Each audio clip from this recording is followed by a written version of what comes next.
Welcome to the Stone Review. I'm Claire from Stone Specialist, and I'm here to show you some of the exciting things that are going on in the world of stone today.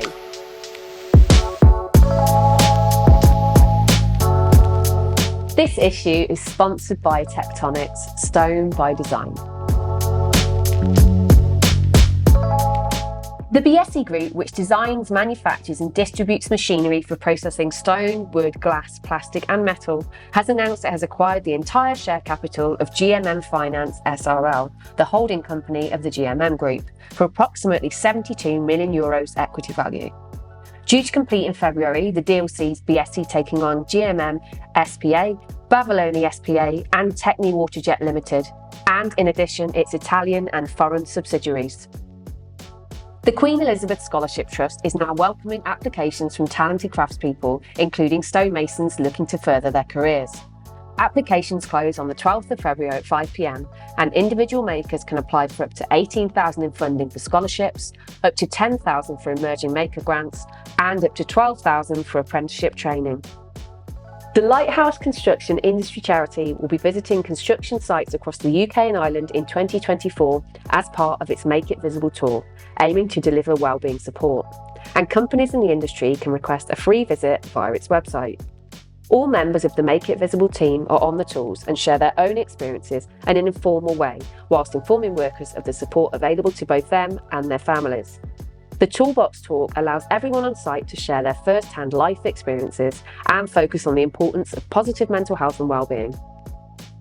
Falls from height were the cause of most work-related fatalities in Britain during 2022-23, according to the latest figures from the Health and Safety Executive, with 40 workers killed in falls from height last year.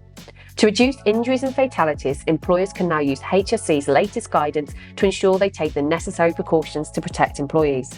HSC's website also has a range of useful information and sources of advice for employers, including key messages to follow before working from height and some common work at height myths. There are also useful resources available, including relevant publications which are free to download. Sean Adcock, a Dry Stone Walling Association Master Craftsman, has been awarded a British Empire Medal for services to dry stone walling.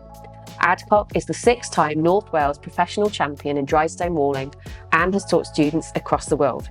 He's also undertaken large-scale projects, including a temple in California, in addition to writing a number of books and producing technical guides on the subject.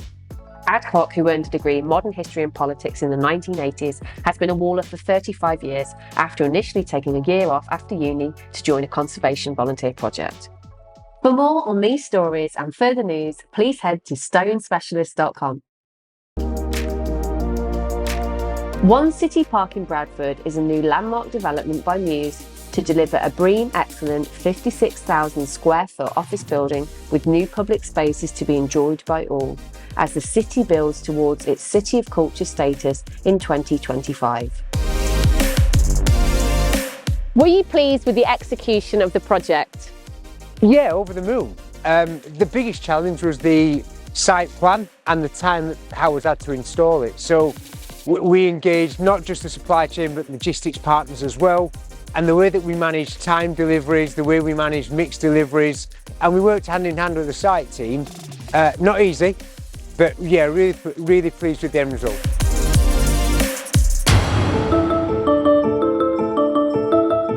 Safety is always hitting the headlines, but there's one issue affecting the industry perhaps more than any other, and that's the threat of silicosis. We're going to chat to someone about what he thinks can be done to make the industry a safer place for all.